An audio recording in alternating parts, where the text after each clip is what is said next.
The history of Maokai starts right at the beginning of League of Legends. Added in the very first version of the game, Maokai has been a constant in League of Legends. He pops up whenever tanks are strong and starts to disappear whenever the tank meta ends. This is the same in SoloQ and Pro Play. When tanks are strong, he is picked top lane and has always been one of the best. When tanks are weak, he is rarely seen in any role.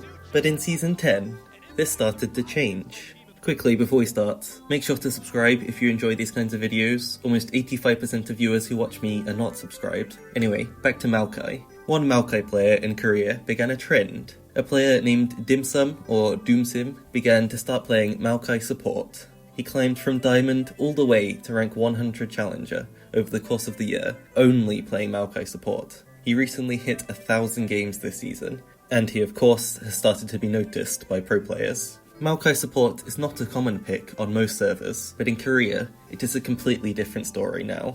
Dimsum has caused high elo players and pros to begin to experiment with the champion over the past few months, and that has led to Maokai actually becoming the highest win rate support on the server. Right now, he sits at a 52.9% win rate, which is insane for any champion, let alone a support. CoreJJ is one of the pros that has noticed this guy and the playstyle, and I'm going to show you how they both play it.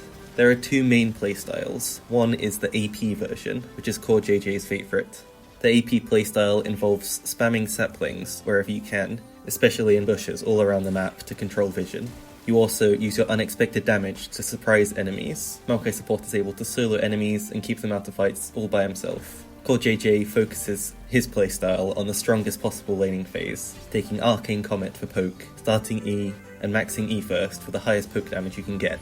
His build is also Liandry's, which means that the saplings do even more damage, as when placed in bushes, they hit enemies multiple times, which is great with Liandry's, and it can even hit multiple enemies multiple times as well, just making the item even more effective on Maokai. However, Dimsum has always used the tank playstyle, with Aftershock. Playing as a frontline, like a Nautilus, he focuses on being a classic tank Maokai, using his W spam in fights to lock up enemies for his team, and playing as a true tank. Both of these playstyles are actually really good for SoloQ, and even CoreJJ has been playing both. It's actually a really smart playstyle, as you can swap between tank or AP, depending on what your team needs you to be, and what is best against the enemy team. For example, CoreJJ played the tank version when he had 4 squishy high damage champions on his team, so he needed to be the frontline and didn't need the extra damage. However, when CoreJJ played with a tank top and Galio mid, who was more of a utility champion, he opted to play AP Maokai and did really well. This means that if you learn Maokai Support, you can play both carry and tank. You don't need 2 different champions to do that.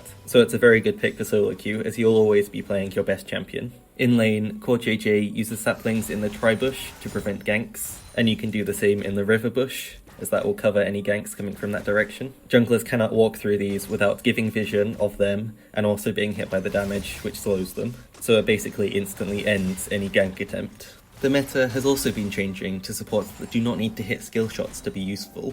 Especially in high elo and pro play, players have started getting really good at dodging skill shots, so especially champions like Thresh have started to become less useful, as champions like Pantheon, for example, become much better. Maokai is another good example of this with his W ability. Maokai W is literally impossible to outplay, and that's why it's such a good engage in lane. If enemies flash away from it, you follow them and they die. If they do not flash away from it, you follow them and they also die. Not only is this great setup for your AD carry, but a good Maokai also combos his W with his Q. So you use W to get on top of the enemy, then walk behind them, so you can use Q to knock them towards your teammates. You can then also throw a sapling at their escape route to guarantee the kill. As I mentioned, there's no way to stop a Maokai from doing this unless you just stay out of range of his W, which is going to mean that you're losing CS and XP because of how big the W range is. Maokai W is such a good ability that it makes him really good in pretty much any elo that you're playing in. If you're in a lower elo, you don't have to worry about hitting a skill shot to get a kill. If you're in an elo where people start to dodge your abilities, you don't have to worry about that, because they cannot dodge this ability. It is probably one of the most consistent CCs in the game, so you're never going to miss a free kill if you're playing Maokai Support. The other main strength of Maokai in lane is that he's always spamming saplings into the furthest enemy bush, so they always keep bush control for free, which is very OP, as bushes are the best place for supports to get unexpected damage or engage from, as well as it stops any lane ganks, as they'll be spotted as well and slowed by the saplings. So if you're controlling these bushes, you're controlling the lane. It makes it really easy for your AD carry to get the CS, it makes it really hard for the enemy AD carry to get CS, and it makes it hard for the enemy support to do anything. Also, the enemy AD carry can actually never walk into any of these bushes, which means you and your AD carry both have a lot of space in the lane to do whatever you want.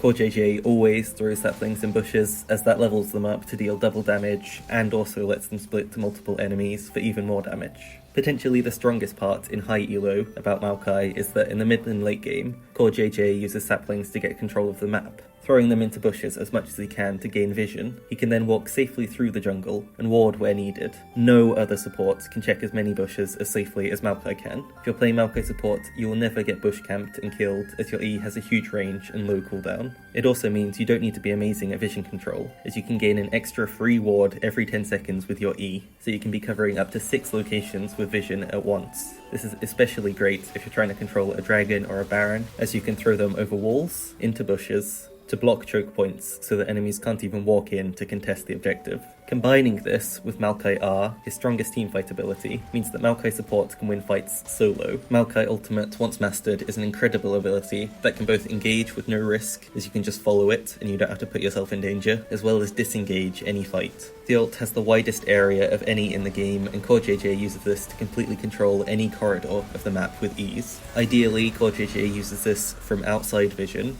so it has time to ramp up in speed before the enemies see it. The longer the ult travels, the higher the CC duration, so you want to be using it at max range if possible, very similar to Nami Ultimate. Once the ult hits, Core picks out the most important targets and uses W on them to lock them in place for his team. You can also use R as a CC duration increase. For example, if you W onto an enemy, you can ult during the W to guarantee it hitting them right after. This also stops any enemies from helping them to escape, as there are 4 more branches waiting to stun anyone else. Overall, Maokai has become a very strong lane bully, as well as having great utility in and out of fights, and that's why he is the best support in Korea right now. Here is the full build and runes that CoreJJ recommends, so make sure to try it out on your own server before it gets nerfed. Subscribe if you want to see more videos like this. Like the video if you enjoyed it, it helps me a lot.